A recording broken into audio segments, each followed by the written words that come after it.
नमस्ते बच्चों। आज हम कक्षा तीसरे में हिंदी विषय में कविता पढ़ेंगे। कविता का नाम है सही समय पर।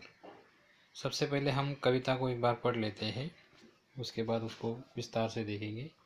सही समय पर सूरज आता, सही समय ढल जाता है। चंदा भी नीत समय से आता, सही समय छिप जाता है।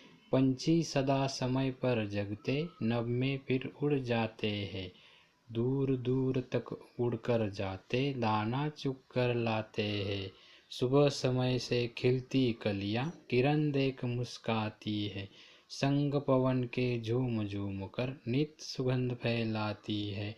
सही समय पर सोता जगता, वही स्वस्थ रह पाता है। अपना काम समय पर करता, वही सफलता पाता है। सही समय पर भोजन करना, सही समय व्यायाम करो।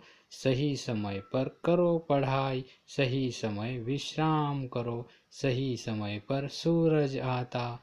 ये जो कविता है, ये कविता डॉक्टर पुष्पा रानी गर्ग इन्होंने लिखी है और इस कविता में हमको समय के बारे में जानकारी दी है और हर काम कैसे हमको समय पे करना चाहिए इसके बारे में इसमें बताया गया है। अब हम कुछ चित्र देखेंगे और चित्र के द्वारा इस कविता को समझने की कोशिश करेंगे। अभी आप पहले देख सकते हो इस चित्र में आपको क्या दिखाई दे रहा है। देखो, इस चित्र में आपको सूरज आ रहा है या निकल रहा है, ऐसे दिखाई दे रहा है, यानी वो सही समय पे आता है। उसके बाद दूसरे चित्र में आप देख सकते हो कि सूरज क्या हो रहा है, सूरज उग रहा है, मतलब सूरज सही समय पे, सूरज का काम होता है उगना, वो सही समय पे उगता है और सही समय पे ढल जाता है, यानी अपने अपने समय पे वो अपना काम कर लेता है। उसी प्रकार से हमको भी क्या करना है, अपने समय पे अपना काम करना है। अब आगे वाले चित्र में आप देख सकते हो जो चांद है, चांद भी क्या होता है, नित समय से आता है और सही समय पे छुप जाता है, यानी अपने समय पे वो बराबर आता है और अपने समय पे ही बराबर वो छिप जाता है, या फिर उसको बोलेंगे हम वापस चला जाता है। उसके बाद आगे वाले चित्र में हम लोग देख सकते हैं कि आगे वाला जो चित्र है उसमें पंछी दिखाई दे रहे हैं आपको बहुत सारे। तो पंछी क्या कर रहे हैं, सदा समय पर जगते हैं। पंछी क्या होते हैं, सदा समय पर सुबह जग जाते हैं और फिर क्या होते हैं, नभ में उड़ते हैं और दूर दूर का उड़ कर जाते हैं और वहाँ से दाना चुग कर लाते हैं।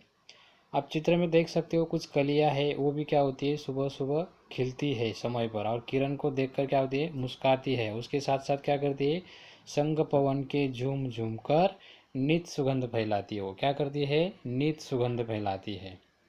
अब देखो यहाँ पे दिया है कि सही समय पर भोजन करना, सही समय पर व्यायाम करो और सही समय पर अपनी पढ़ाई करो। और उसके साथ साथ सही समय पे हमको क्या करना है, विश्राम भी करना है। सही समय पर व्यायाम करो, सही समय पर पढ़ाई करो, सही समय पर भोजन करो और सही समय पर विश्राम करो। यानी हर कोई चीज़ जो होती है वो उसके समय के अनुसार हमको करनी है, यानी जो चीज़ हमको करनी है उसको समय पे करना है। समय के अनुसार हम सभी चीज़ें करेंगे तो हमारी सफलता निश्चित है, हम सफल होने वाले हैं। तो ये जो कविता है इससे हमें एक सीख मिलती है, इस कविता से हमें एक सीख मिलती है, एक संदेश मिलता है कि क्या संदेश मिलता है हमको, कि हर काम समय से करना चाहिए। कोई भी काम हो उसको समय से करना चाहिए, यानी समय, रात को समय से सोना चाहिए, सुबह समय से उठना चाहिए, पढ़ाई भी समय से करनी चाहिए। अब इस कविता में कुछ शब्दार्थ आए हैं, उसके बारे में हम देखेंगे। ढलना, सूरज का छिपना। पवन, हवा, स्वस्थ, तंदुरुस्त। संग, साथ। सुगंध, सुगंध यानी खुशबू। सफलता, सफलता का मतलब होता है कामयाबी।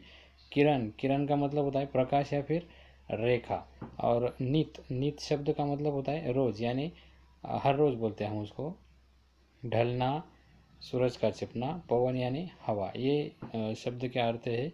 इसके बाद हमको इस कविता में कुछ स्वाध्याय दिए हैं। स्वाध्याय में हमको क्या दिया है, समय, घड़ी में समय दिया गया है और घड़ी में समय से कितने बजे वो हमको बोलना है। अब पहले चित्र में देख सकते हो आप, दोनों कांटे कहाँ पे है, 12 पे है, तो मतलब क्या हो गया, 12 बज गए हैं। दूसरी घड़ी में देख सकते हो 3 बजे है। तीसरे घड़ी में देख सकते हो आप लोग 6 बजे है। चौथे घड़ी में कितने बजे हैं, 5 के ऊपर एक कांटा है और 3 के ऊपर एक कांटा है, मतलब 5:15 बजे हैं। और 5वीं घड़ी में देख सकते हो आप, छोटा कांटा 8 और 9 के बीच में है और बड़ा कांटा 6 के ऊपर है। इसका मतलब 5वीं घड़ी में 8:30 बजे है। अब लास्ट वाला घड़ी आप देख सकते हो, लास्ट वाले घड़ी में छोटा कांटा जो है वो 10 और 11 के बीच में, लगभग 11 के पास में पहुंचा है और बड़ा कांटा 9 के पास है। तो इसका मतलब 11:15 बजे है। तो इस प्रकार से एक कविता खत्म होती है। धन्यवाद बच्चों।